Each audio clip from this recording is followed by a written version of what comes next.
Hey everybody, welcome back to another episode of Rambling Through Everyday Life with Fran and Angela. My name is Fran. I'm one of the co-hosts.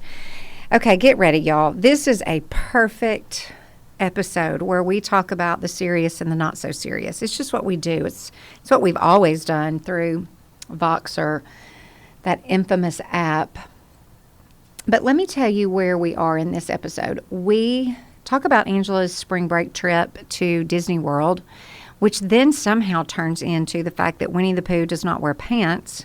And then somehow, of course, y'all know, we're going to find our way to talk about Jesus. So it's just kind of all over the place.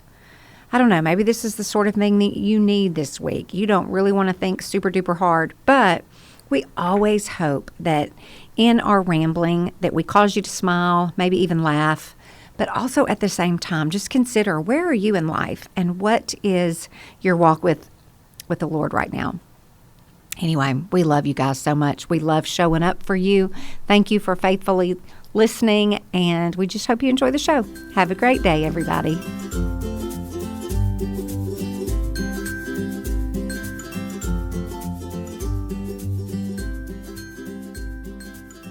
Okay, Angela, you just said we're for real ready as we hit record.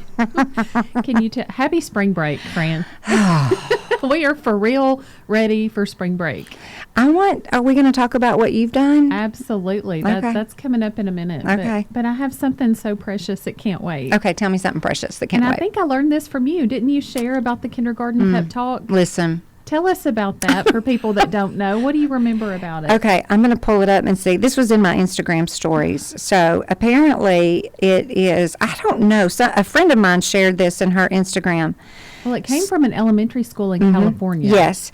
And so you call this number. I'm going to give the number in case anybody wants to jot this down. But the number is 707-998-8410.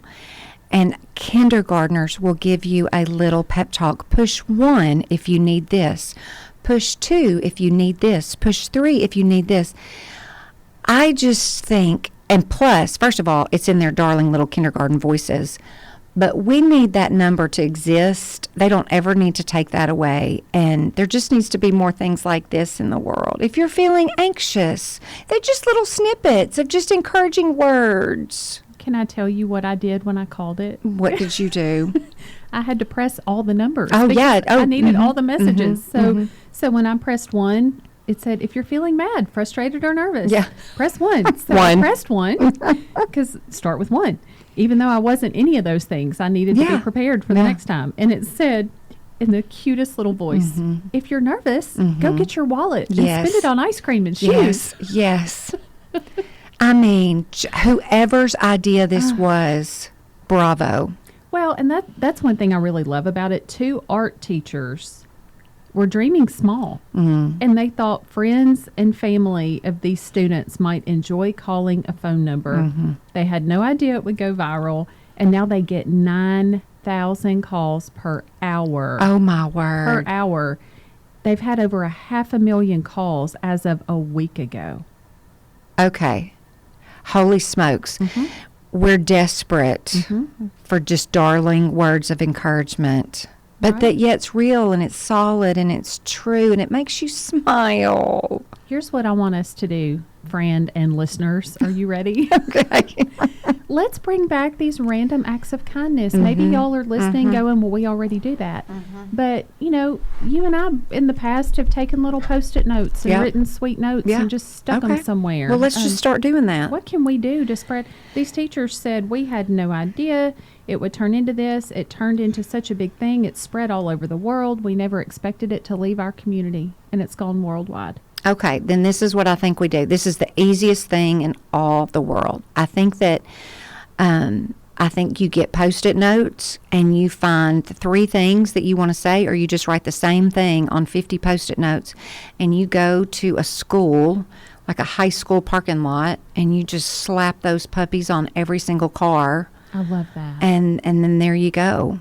I love that. I mean, or anywhere. You anywhere, can do it at Walmart. grocery store. Yeah, anywhere you're going, somebody needs needs to know that they are precious and wonderful and whatever you want to say on your sticky note. And get your kids involved. What an easy, fun moment. They said in this article, adults support children, but we don't really celebrate how much children support us. Mm-hmm. And to be able to be comforted by them gives us great hope that maybe we're all going to be okay. Yeah. Well, I agree. Listen, I think sometimes we think, oh, it's just, I've got to do something big. No, just go do that. You just don't. Yeah. It can be small. So sweet. Well, speaking of something big, it's March Madness. Everybody I've talked to today says their bracket has been shot by Kentucky. Yeah. Yeah. So do we release this on this coming Tuesday? By the time we release this, we'll be a lot further along. But after round 1, number 15 upset number 2. This is why I don't fill out a bracket. No. Is because it's going to get busted. Yeah. Bracket schmack it. I mean, it's just stupid. Or that's why you fill it out backwards. Yeah. Or just, have some dumb reason of your, why you pick who you pick. But good gosh. What a fun love it, story. though. Yes. Everybody Googled. I know this is old news, but everybody, like I did, I Googled St. Peter's. Who the heck are they? Who are they? Did you learn anything They're in about New them? Jersey. Didn't know that. Mm-hmm. But the Peacocks is a terrible mascot. That's horrible. It is. Horrible. That's bad. That is. Well, by the time this airs, we'll see if the Peacocks are still strutting around in the... You know what's just I struggle with, because we have on March Madness. And so you know how... it's hard enough when you're watching TV and you're trying to watch TV and then you've got the ticker that's scrolling across the bottom and you're trying to watch and read everything that's going across the bottom. And also during March Madness, they've got all the scores, like 6 boxes across the top of live scores. And you're like, I can't handle all this. It's just so much. It is so much. And my dad, it always makes me smile and think about my dad because I want you to imagine the old TV that sat on the floor. Yeah, the big box TV that we all had. Mm-hmm. Okay, he had one of those in the floor. He had a flat screen above it. And then another flat screen above and to the right of it over the mantle. So when you walked in his living room, it looked like you were at Buffalo Wild Wings. Mm-hmm. You could watch the news and the ball game and the sitcom and my boys would love that. Yeah. But that's why boys love going to a place like Buffalo Wild Wings because they're like, I need more TVs. Mm-hmm. And when you're in this time of year when it's, I need baseball and I need basketball. And by the way, baseball's back. Hallelujah. Praise Jesus. Hallelujah. Except for the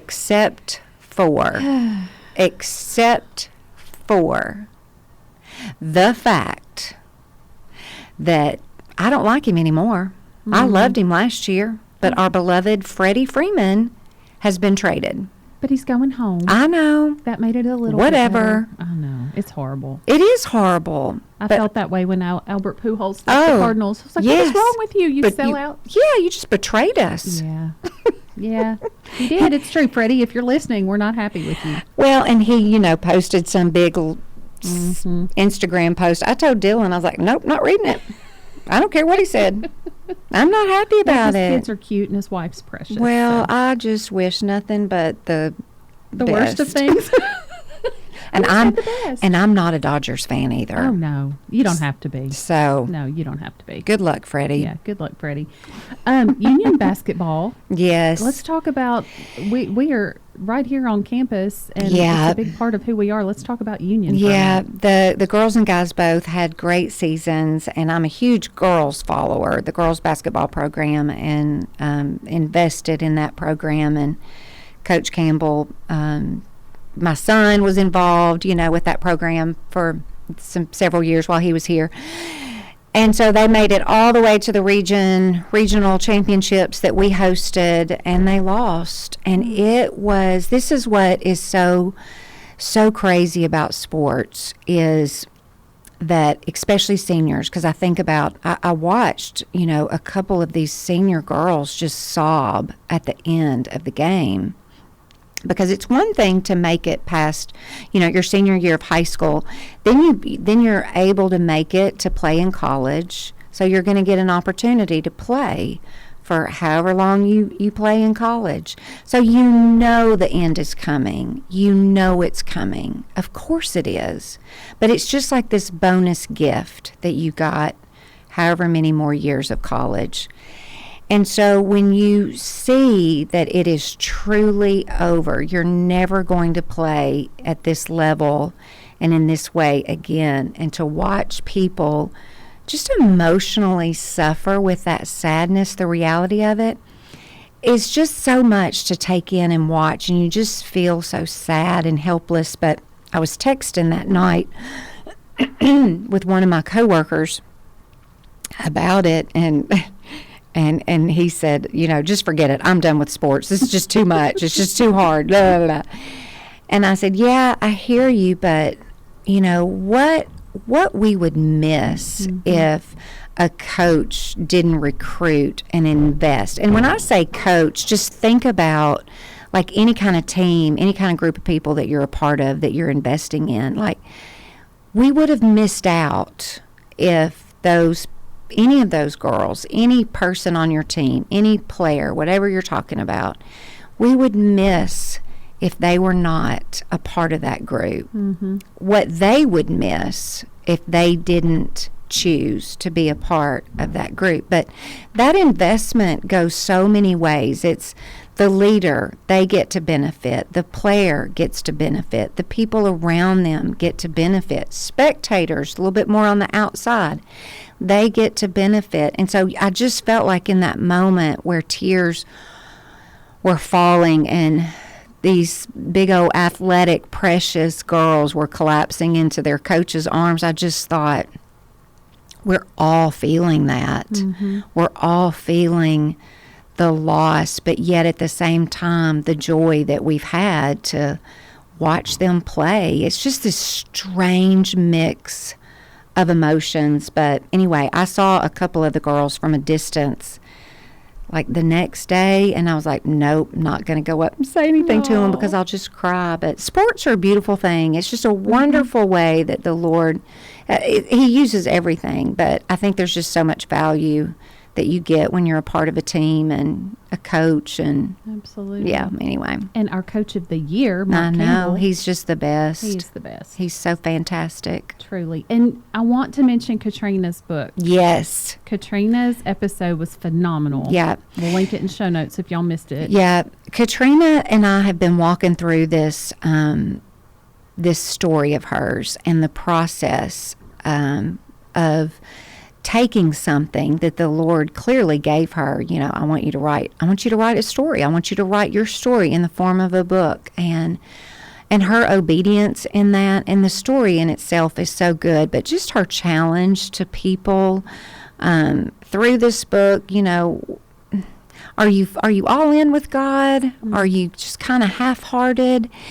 It is a great read. I was able to read it ahead of time. It's a great read for high school students, college students, young adults that are really trying to figure out what their faith is to themselves as people, but also in this world on their own when they're kind of growing up out from underneath their parents. And anyway, it's just fantastic. Highly recommend. It's not a thick book.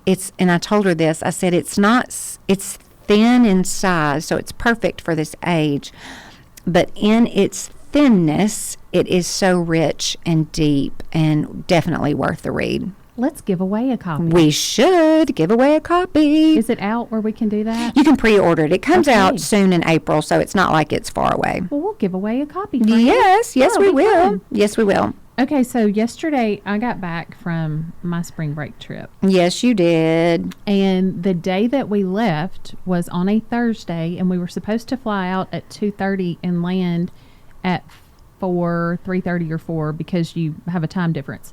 We actually landed at 10 p.m. Oh, God bless it all. Absolutely miserable. We did find out if you're ever stuck in an airport, the massage chairs are worth the $5. So let me say that.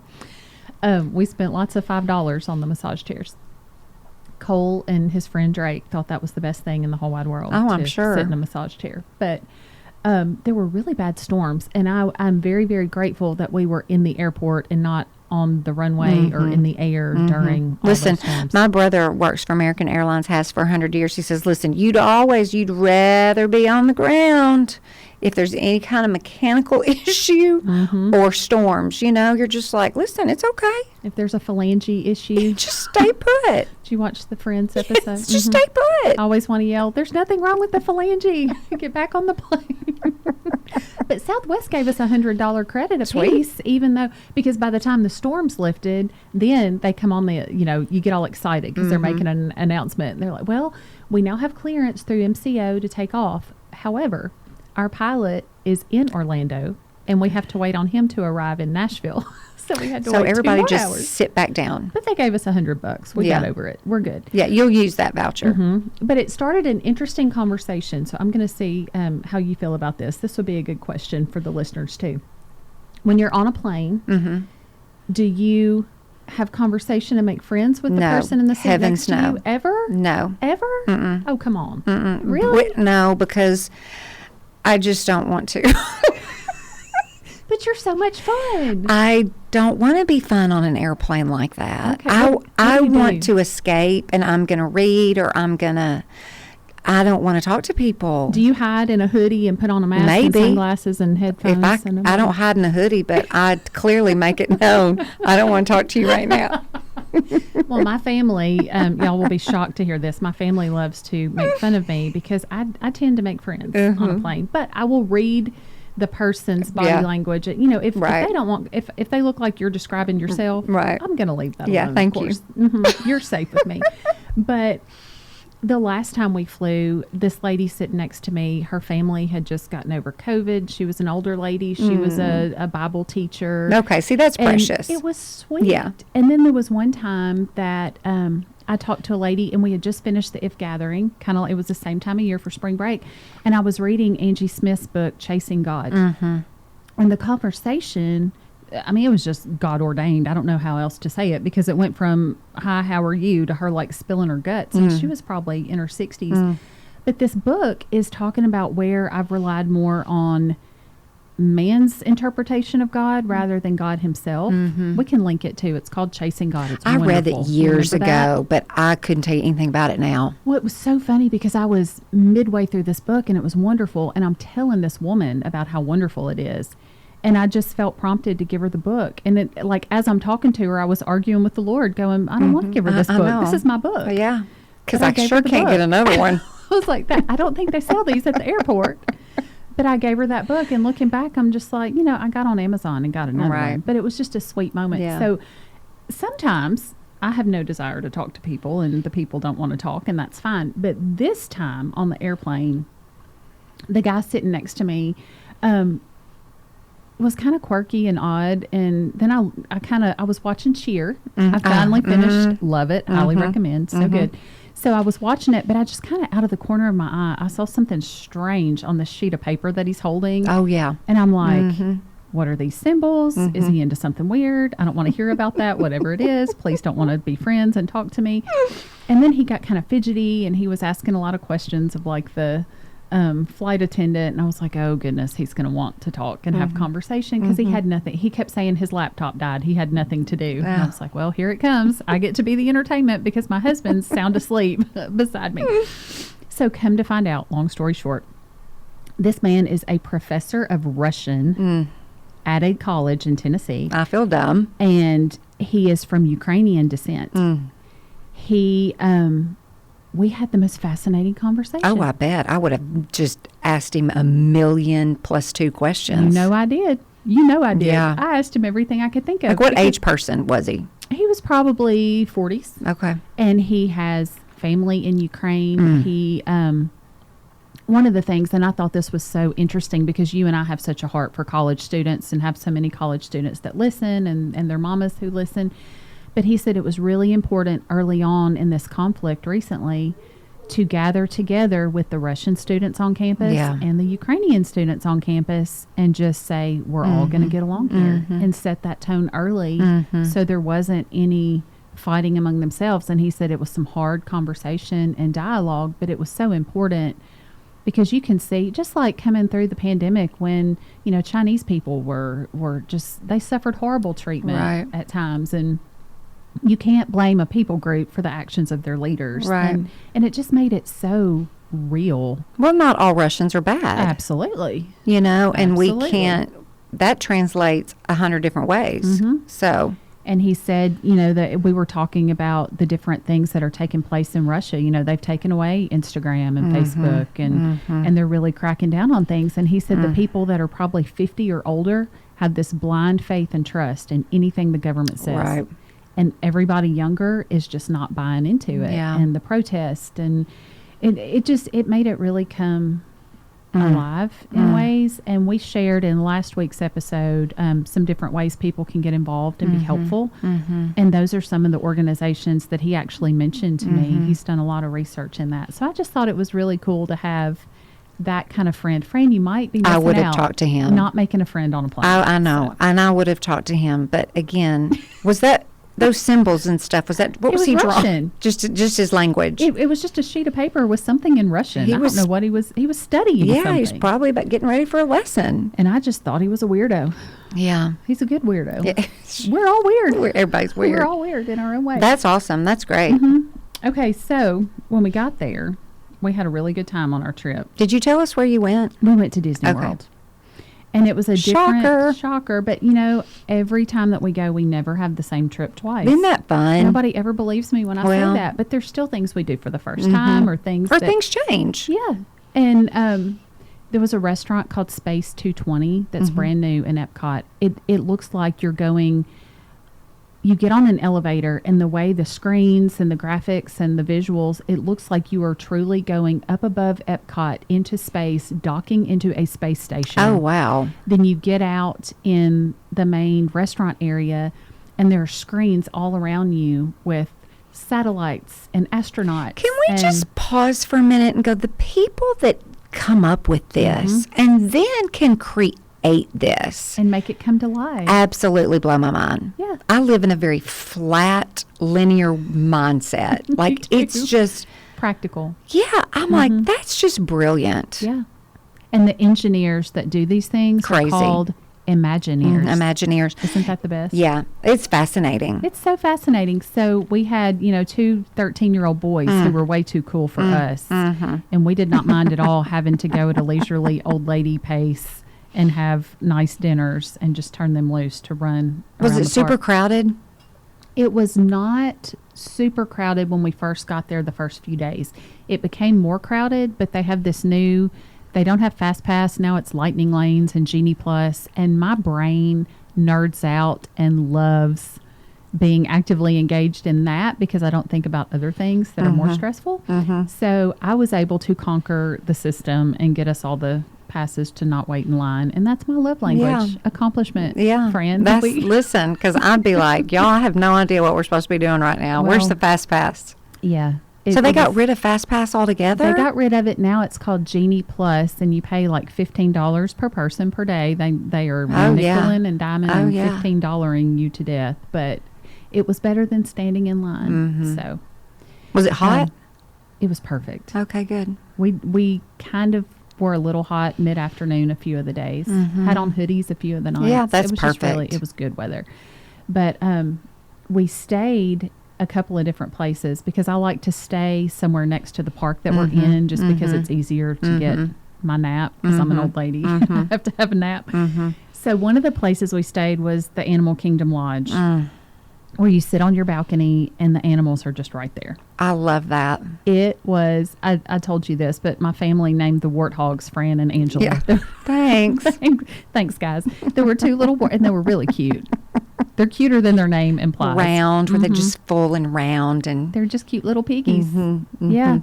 And there were all kinds of deer and beady-eyed little ostrich birds and giraffes. I find that just fascinating that those animals... Well, you've seen them in real life in Africa. I know, but still, you're just like, how do y'all not come and attack everything and everybody? Well, that's it's the beauty of the true God-given animal kingdom. They are made to live an appropriate way. Yeah. You know? Yeah.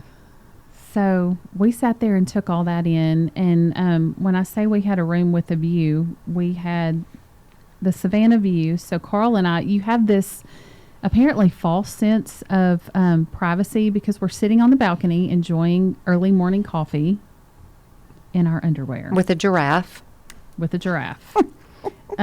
Mostly clothed, but you're not fully clothed that early in the morning necessarily. And all of a sudden we hear these voices and we kind of glance down, and apparently there is a tour guide bringing a group of tourist people who want to see the animals up close and personal. And we're sitting here. We can't stand up and go inside because they're right there. But wouldn't they have known, like, there's people here? They know there's people on the balcony, but I guess nobody else drinks their coffee in their underwear. I don't know. Hey. So we hear these people talking. Nothing to see and here. It's like, well, just be still. They won't see us. I'm sweating buckets at this point. We were, Carl was laughing. I was like, do not get up and start dancing. That's what a million things went through my mind. So then the tour guide, like, circles, they're about to leave, but then he kind of circles around and stops, like, right underneath Yes, us. of course he did. So then everybody is facing us because they're facing him. Can they see you? Oh, yeah. Slowly they start looking up and making eye contact. And I'm just sitting there with my Bible in my hand and my coffee in my hand going. Act like you're frozen. Nobody, please do not move. Don't look at me. You don't really see me. I'm just part of the decor. I would have died. That happened. So that was fun. But they didn't see anything because of the balcony. But in your mind, you're like, yeah. I just knew. I wish I had on pants right now. Like Donald Duck. Donald Duck and Winnie the Pooh do not wear pants. Do you know that when I was little, I used to get so tickled at the thought of Winnie the Pooh not having pants on. It is kind of strange. Like, why do we put a shirt on him? If you're going to put anything on him, put some pants. And a hat. What's the point? I don't understand. What are we teaching our children? I do not understand why in the choice between a shirt and some pants, we think, you know what? He doesn't need to have pants on. Yeah. I think that's the craziest concept in all the world. I can tell you definitively, we do need to have pants on at Disney World. Somebody please Google why does Winnie the Pooh not wear pants? And Donald Duck. It's the same thing. Why would we think it's okay to put a shirt on them but no pants? And why does everybody else need pants? Why? We need answers. It's the craziest thing. We need answers. But I remember being young going, why does he not have pants on? Mm-hmm. Everybody wears pants. We'll never know. Walt Disney is no longer here to answer that. One day we'll ask him. Dear Disney World. Dear Disney. Okay, so. Do y'all wear moving pants? Right along. We're going to talk about Jesus now, We're aren't going to we? talk about Jesus now, Fran. I told you earlier, and it's funny going to Disney World to get rest. I know that sounds ridiculous to just about everybody else. But well, you're not in your normal routine. So correct. I honestly think anything outside of your normal, including Disney World, because that is not what you do all the time, is rest. It is. It's a break from the everyday. And maybe there's different kinds of rest. There's got to be. Because, when Pastor Don was on, we talked about how people that work with their minds need to rest with their hands. And gardening is something that we've talked about, really wanting to talk more with him and getting into. But Rachel Mitchell, who's been on our show and precious friend, she did the best post recently with her husband about some of the lies that women believe. Things like, I'm not being loved well enough, or I'm not being loved in the right way, and the blind spots that we form. And I think just being away was a good time for me to read that and just to think about how I'm growing. I don't even know. I've been running at such a hard pace, and I know you have too, and you'll relate to this. I don't even know how. I know I'm not growing. Well, no. Now, hang on. You are growing because I've heard and seen evidence of it. But I think we're running so fast. If somebody said, what's God's plan for you right now, and are you in the center of his will? Our immediate answer is going to be, I have no idea. I don't know what day it is. I hope I'm wearing pants. I don't know. I don't know anything about anything. And things happen in seasons, thank goodness, because you're coming out of crazy season at least a little bit of it. Your February is coming to a close for sure. The February that never into ends. March, It never ends. The shortest month that keeps going. But there is so much value and so much importance. We talk about examining our hearts, but also just slowing down and not going so hard and fast. If our goal is to operate from rest, and if Christians really are, like we said last time, operating from a place of rest and being the most rested people and working from there, we've got to get off autopilot. We've got to recognize God wants to do a new thing, and it's not about always assuming the old way is still the way. And we've got to recognize where He's teaching us, where we're growing. Are we seeking Him actively? Are we making assumptions about what it should be? And that idea, coupled with Rachel's post about, I'll just be really honest. There are people in my family that I have prayed for God to change their hearts. Not that He maybe doesn't need to, but I was very aware this past week that I've got these blind spots and some ugly things that I had no idea I was doing. Assumptions I was making. Well, you hurt my feelings. You didn't love me the right way, or you did this, or you did that. And I was not showing any grace to people that I claim to love more than anybody else on this earth. And there's just something about taking a break and taking time to evaluate and look at that. And I'm not anywhere done with this process. Hold me accountable, because now that I'm not at Disney World, I can really pay attention to it.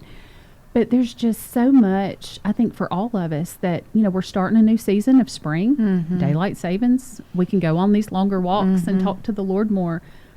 But we have got to pay attention. We've got to be seeking Him. If we seek Him, we know we'll find Him. I think sometimes, too, I don't know, because we are different, and we're similar. You and I are similar in a lot of ways, different in ways. Are we afraid of rest? I mean, because you are an achiever. Oh, yeah. And so it can feel like I'm lazy. Not. It feels like I'm lazy. And I'm not accomplishing things. I have no value to anybody if I stop. I will not exist in the eyes of the world. Where when I start to rest, for me, I will feel like I'm escaping, and I don't want to think about I don't want to let the Lord teach me those harder things, because it's going to be painful and scary and uncomfortable. I have never thought about that. And so I don't want to go there. So it's just easier I'd rather him teach me and challenge me and grow me as I kind of go about the daily stuff in a way that's just easier. And I know that that's like, well, duh, nobody wants to do the hard things with the Lord. Good. That's helpful to me, because I don't see it that way, because of me being weird in a different way. I want to rest. That's not the hard part. The hard part is what I might find in the rest. Right. And That's not very restful. No, it's not. So I'll just not pay attention to the Lord. And it makes me wonder then, am I truly talking about rest, or am I talking about an examining of what God's doing in me that's apart from rest? It's really a whole other thing. We need an expert who's listening that knows all this stuff. Somebody help us. Help us. We're about pants and about our mental state. Well, I have been in the middle of all these things swirling around in my brain, and before I left and then while I was gone, in John chapter 4, I have been sitting in the story with Jesus and the woman at the well. We love this story. We could talk about this story for a long, long time. We don't have a long, long time, but I just do want to mention this, because all of us, I think, can relate to being parched and thirsty. It was so sweet when I taught it to the volleyball girls at Bible study. One of them forgot her water bottle, and as class was starting, she said, "Can I go get some water? I'm dying of thirst." Oh, and I looked at her. I said, "Did you just do that on purpose?" She was like, "What are you talking about?" I was like, "This is the best visual ever." But she was dying of thirst, and they're so cute. They were all like, "Here, you can have my water," and they all just take care of each other. But I've just really been sitting in this place of, when we are dying of thirst, when we are parched, we will do anything it takes to fill us up. Yeah, we Netflix. just don't want to be thirsty. Netflix and scroll on my phone. Numb out. And this whole idea that we don't even know what we need until we look to Jesus and say, "Hey, show me, point it out." Well, but again, that's where it gets hard, because He's going to show you what you need. And I think as much as the answer is you need me, Jesus, it's also like, well, you need me by spending time in my word. You're not doing that. By putting your phone down, by letting your brain rest. And that's where it gets hard. Mm-hmm. And we just all go, ugh, or I do. I don't want to say we all, but I'm just like, okay, I know that, but I'm still not going to do it. Well, you are a spiritually strong person. And I think it helps people, including me, to hear you say, hey, I struggle here and this is what I do. But I also love Jesus and I'm actively, you are actively seeking him and growing in him. But here's the thing, too. I will actively ignore him. Well, talk about that. Actively ignore him. So, as tired as I've been since February, I don't know, let's just say February 10th.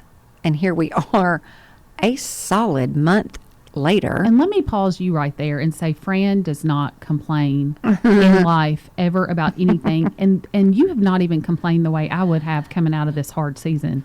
But you have been not just busy at work. You have been slam crazy, depleted busy at work. Just tired. Just really, really tired. And so, we're humans. And when we get tired, you don't want to naturally do even just the daily disciplines with the Lord. You're so tired you need to sleep. You're so tired that when you do open up scripture that it doesn't do anything. Like you have no idea what you've read. It's a hard time to be in Leviticus in the Bible recap. I've made it to Deuteronomy, but I'm like, I swear I just read this. Have we already read this before? It's just... And you don't even like it. Like, it's just all hard. So everything. What do you do? For people listening that go, I get it, Fran. How do you navigate that? You don't want to hear my answer because it's not the right thing. Yeah, we do. So, I have changed my alarm because I knew that I needed the physical rest. So, I'm not getting up at my normal time because I literally can't. Like, I'm just that tired. And so I think when you get to that place of just, I think it's exhaustion. I think it's physical and mental exhaustion. And you recognize that you're not spending time with the Lord. I go to church. I'm not going to miss church. But the daily habits and the daily disciplines, if those barely exist or don't exist, well, at least A, you've recognized it. And then B, I'm going to give myself some grace starting next week because it is my spring break to slowly. I'm not going to feel like, well, I just got to jump right back into the way things were and feel like, well, I've got to hurry up and get all caught up on this Bible recap because that makes me want to shut down, go right back to shutting down again. Well, that's striving and performing. And just wanting to get caught up. And that's not, I'm not a striver, I'm not a performer or achiever in that way, but I can't stand to be behind because I am organized and I am disciplined. And so just giving myself some grace that my spirit, let me say it this way, to re-engage back with the Lord is going to look a little different. And it may just be, I don't even know what it's going to be because I'm not there yet, but it may just be something so simple.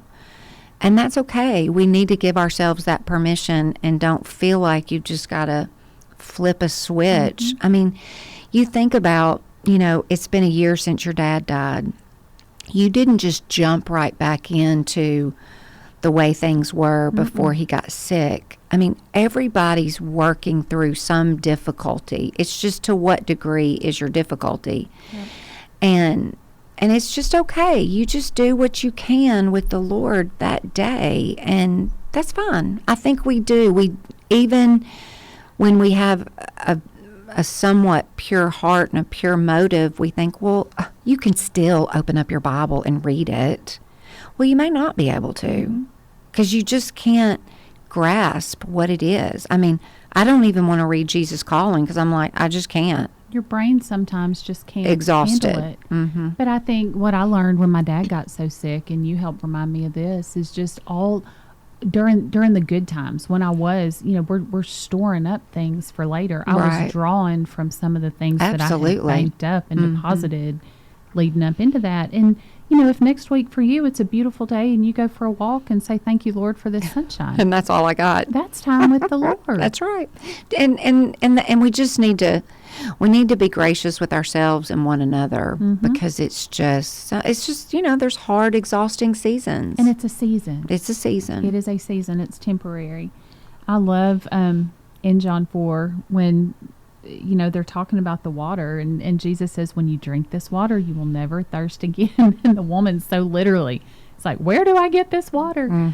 And that's exactly what we're talking about. Is just it's not I have to read so many sections of the Bible and complete my Bible recap workbook. It may be just going, thank you, Lord, you got me through the day. Right. But looking to Jesus to quench that thirst, whatever that looks like, because He has unconditional love for us. It's not dependent on how we perform. It's not Praise depending God. on, right? Praise God, it's not a works-based thing. I would never die. make it. Yeah. Well, especially somebody like me who's not a performer, not an achiever. I'd absolutely die. Which one of us would have it worse? I don't know. We'd both be in our own private It'd be horrible. And this world's just not it, y'all. No. I think the more we see on the news, the more we feel the weight and the exhaustion of in our everyday. It's also showing me how, even with my kids, like my desire is to put them in this little protective bubble and give them great vacations and make their life easier and control what I can control, even though that's all an illusion. But, at the same time, I'm aware of, I don't need to be too comfortable here or let them believe that there's an easy way to live life here, because we're just passing through. Right. So it all just... That comes into greater perspective the older we get, but it sure is hard when you're 16, 18, 20, 25, and you think you've got your whole life in front of you, and you just don't know a whole lot of difficulty. That's true. But, but I guess my bottom line with all that and the things that I've learned this past week is just to ask Jesus for what we need. And He gets it when we say, I've got nothing. I'm totally depleted. I have not one thing to give. Or, going into the week, I also was kind of like, I'm sure I need to grow, but I have no idea where. Yeah. When I asked Him to start showing me and healing me in places that I didn't know needed healing, I can tell you the day one of the trip until the last day of the trip, the Lord and I, even at Disney World, even with minimal, quote unquote, structured quiet time, He had really helped me dig into some places and showed me some behaviors and some things that I've been doing. It's so hard. It's so hard, but at the same time, I feel so free. Well, because how many times have we said, and we'll kind of start to wrap up with this, but the point in all of this is when we recognize and bring anything that is ungodly into the light, it's meant to be something that is healed. And that is going to take some time, and it's a process. But we just don't need to be afraid of bringing it to the surface and then letting Him tend to it. I said to a student this week, you'll hear people say time heals all wounds. Maybe. Okay, maybe. But it's Jesus that heals our wounds. And we just need to trust Him and let Him do what He's going to do in His way and in His time. And there are plenty of people who are not walking with Jesus who would have told me, given me their advice and opinions that were contrary to what the Lord opened my eyes to. Yeah, they would have fueled the whole, well, you deserve this, or you shouldn't put up with that, or whatever. But I read this quote, and this may be a good place to end for today, but this quote said, if likes, follows, and agreement with others were signs for success from God, then Noah, Elijah, and Jesus would have been considered failures in their day. Yeah. So there you have it. There you have it, people. So maybe go back to random acts of kindness. I think that's a way to take the focus off of ourselves and to serve others. And at the same time, that is, that's who we're created to be, is to be of service to other people. And if it's just a simple word to people that you run into, or you're putting sticky notes on people's car, let's just be those smile. people. We can smile again without a mask covering up our faces. Praise Jesus. And it's Lent. We're still in the Lenten season. Yes, and it's we such are. a sweet time to really be sacrificial. It is. Okay, this was good, Angela. We hope everybody enjoyed it. We sure hope so. Everybody wear pants. Listen, they're going to be like, you know what I remember about that episode? Is that Winnie the Pooh and Donald Duck don't wear pants. And there's Jesus at the woman at the well. That's right.